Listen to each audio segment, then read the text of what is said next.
नमस्कार, राम राम किसान भाइयों। बीटी कपास के बारे में बात करेंगे।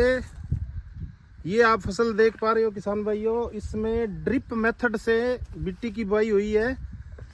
और बीटी कपास की जब बात करें तो महाराष्ट्र में जो खेती होती है, गुजरात में खेती और ड्रिप सिस्टम से होती है।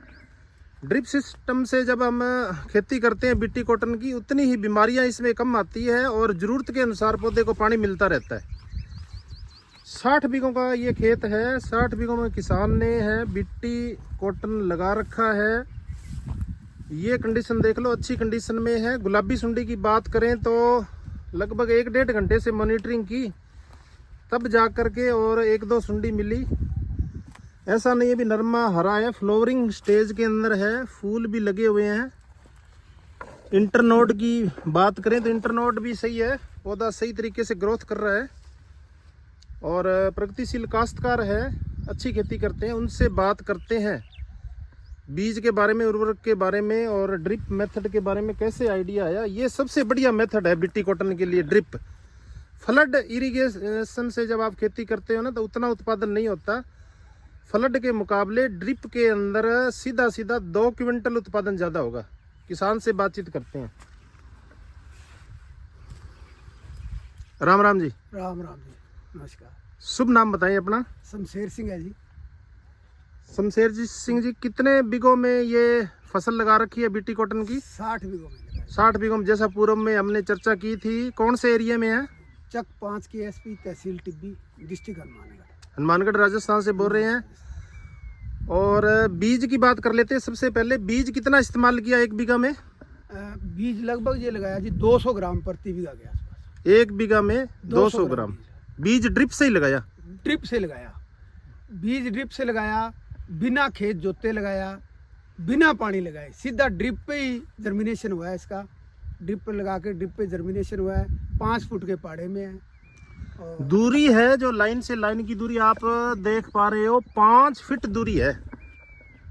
और अब लगभग 60 से 65 दिन के आसपास की फसल हो चुकी है। 65 दिनों की? हाँ, 65, लगभग 65-70 दिनों की फसल हो गई है। और बाकी पोजीशन आपके सामने है।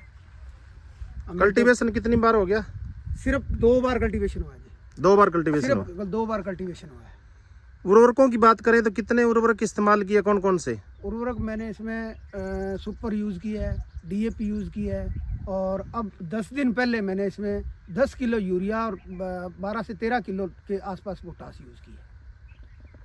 पोटास यूज़ की है। यूरिया बस 10 किलो, बस इतनी इस्तेमाल की? 10 किलो यूरिया दी, अब तक 10 किलो यूरिया दी है। किसान भाई, अच्छी क्रॉप है, रस चूसने वाले कीट कम आएंगे जितना यूरिया हम कम देंगे फसल के अंदर। और शमशेर सिंह जी, सबसे महत्वपूर्ण सवाल आपसे ये करते हैं भी, इतने जो गुलाबी सुंडी का खौफ है किसानों के अंदर आया हुआ है, भी सुंडी कंट्रोल नहीं हो रही है, कैसे होगी, कैसा लगता है आपको? देखो, मन में एक भय तो है, लेकिन रिस्क, काम सब रिस्क पे किया है। हमारे परिवार से स्टार्टिंग से लेके एक रिस्क है, जो देखो रिस्क लेगा आगे बढ़ेगा। मैंने पिछले साल भी ये 5 बीघों में यूज की थी। यूज एंड थ्रो वाली ड्रिप है मेरे पास ये। अच्छा, ये यूज एंड थ्रो वाली, ये जो ड्रिप है मेरी यूज एंड थ्रो वाली ड्रिप है।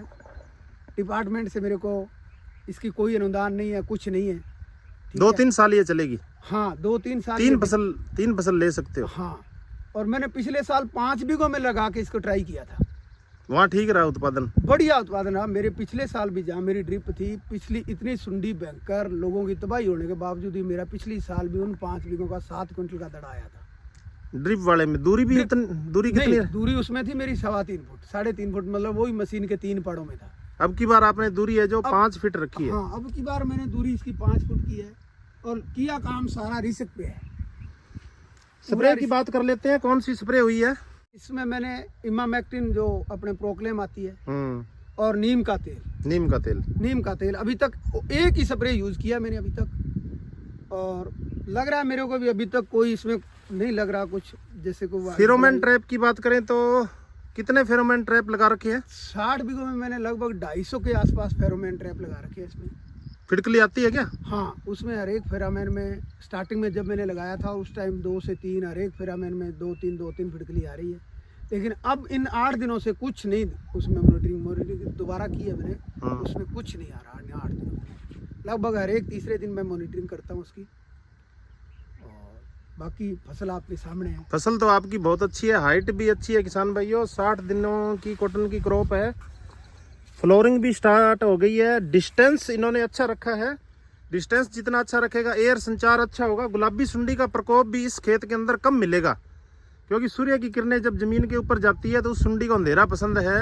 वो तो अपने सामने, आप मैंने भी 1-1.5 घंटे से इसकी मॉनिटरिंग कर रहे हैं, तो उसमें अपने को भी पता लगता है। एक सुंडी मिली है, सिर्फ एक सुंडी मिली है अभी 1-1.5 घंटे से। चलो, अब किसान प्रयास करता है भाई खेत के अंदर सुंडी है वो कम से कम आए। जेल वाली तकनीक भी अच्छी है, आप उसको भी काम में ले सकते हो। थोड़े एरिया में ट्राई जरूर करें।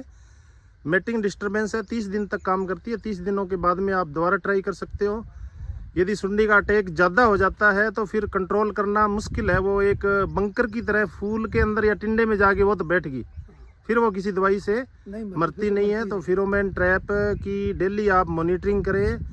तो ये किसान भाइयों प्रगतिशील काश्तकार जुड़े हुए थे। क्रॉप बहुत अच्छी है। ड्रिप मेथड के ऊपर इन्होंने पूरा नरमा है जो लगाया है। वैरायटियों की बात करें, कौन कौन सी वैरायटी लगा रखी है? मैंने 776 और 73, राशि का 951, 846, अजीत का 177 और टाटा का दिग्गज। टाटा दिग्गज, हाँ, टाटा दिग्गज। अलग अलग वैरायटी है, जब दो 4-4, 5-5 बीघे सभी वैरायटी ट्राई। सब टोटल इतनी वैरायटियां लगी हुई है जी जी। इतनी वैरायटियां लगी है। किसानों को क्या संदेश देना चाहते हो? कई जगह वीडियो आ रहे हैं, नरमा की फसल बाई जा रही है, सुंडी बहुत आ गई, ये है वो है। पिछले साल की तुलना में किसान ज्यादा डॉक्टरी सीख गया है, उसे तकनीकी का पता चल गया, सुंडी पकड़ना सीख गया वो। देखो जी, किसान और जवान जूझता आया है और उसको हार नहीं माननी चाहिए, जूझना चाहिए। समस्या का हल ज्यादा नहीं तो भगवान अपने आप कोई रास्ता निकाल देता है। रास्ता निकाल, प्रकृति जो है अपने आप कोई ना कोई रास्ता निकाल देती है। कीट है, ये भी प्रकृति का, ये कोई आपदा है। ये कोई जरूरी थोड़ी है पिछली बार आया और इस बार नहीं आएगा या आएगा, कोई ये जरूरी थोड़ी है इस चीज का। लेकिन संघर्ष आदमी को जारी रखना चाहिए। किसान की पिछली बार क्रॉप फेलियर होने से है जो आर्थिक स्थिति काफी डाउन होगी, काफी उससे हौसले डाउन है। कईयों तो डीएपी यूरिया भी बिजाई नहीं की है। नरमा वैसे ही पड़ा है, हकीकत है। नरमे की तरफ लोग देख नहीं रहे हैं। कईयों से बात करते हैं तो भाई साहब लकड़ तो हो ही जाएगी, बस देखते हैं अब की वर्ष नरमे की तरफ। कुछ कई जगह ऐसा होता है ना, मान लो किसी ने 10 बीघा धान लगा लिया और 3 बीघा नरमा लगाया है, उसको ऐसा लगता है पानी फुल होगा तो अपने बहा देंगे। तो वो धान वाले भी कई बार वीडियो के चक्कर में वो बना के। मैंने तो कोई बाणे के चक्कर में नहीं लगाया, मैंने ड्रिप पे खर्चा किया है और 60 बीघा ड्रिप पे खर्चा किया है। तो लगभग सबको पता है कि 60 बीघा ड्रिप पे कितना खर्चा आएगा, और बाणे के पोजीशन में है ही नहीं अभी तक। तो ये मैंने अभी बाणे के पोजीशन में है ही नहीं। नीम वाली आप इसमें 2 स्प्रे करो, एंटी निर्मोचा का काम करती है। और उसके बाद में आप इमामेक्टिन बेंजोएट आपने कर ही रखा है? इमामेक्टिन बेंजोएट कर दिया। थायोडिक अरब अच्छी दवाई है, लार्विन के नाम से जो आती है, ठीक है, उसका आप प्रयोग करें। अंडे भी नष्ट होंगे, सुंडी फूलों के अंदर छोटी सुंडी है वो भी नियंत्रित होगी। तो चैनल के साथ जुड़ने के लिए आपका बहुत बहुत धन्यवाद। धन्यवाद आपका भी, इतनी अच्छी जानकारी दी आपने, किसान के खेत तक पहुंचे आप। तो हमारा उद्देश्य ये होता है, तकनीकी है जो किसान तक पहुंचे, और तकनीकी जब पहुंचती है तो उत्पादन निश्चित रूप से होता है। हौसला जब रखता है किसान, मेहनत वाला काम तो है खेती का, बगैर मेहनत के तो नहीं होता। बगैर मेहनत के तो हो ही नहीं सकता जी। बगैर मेहनत के तो आपके सामने खड़े हैं हम, पता लगता ही है अभी मेहनत तो करनी पड़ेगी। उधर साइलेज भी बना रहे हो, धान भी लग रहा है, और इधर बीटी कॉटन भी संभाल रहे हो। बस वो तो देख लो, थोड़ी बड़ी खेती है, मेहनत भी खुद करते हैं और सिस्टम तो है ही, फिर संभालना पड़ता है सब कुछ। राम राम जी, आपका बहुत बहुत धन्यवाद। किसान भाइयों, वीडियो आपको कैसा लगा? ज्यादा से ज्यादा लाइक करें, शेयर करें, दूसरे किसानों तक पहुंचाएं। गुलाबी सुंडी के प्रति विजिलेंट रहें, रोज खेत की मॉनिटरिंग करें। यदि प्रयास करोगे निश्चित रूप से अपने मिलजुल करके सुंडी को निश्चित रूप से नियंत्रित कर पाएंगे।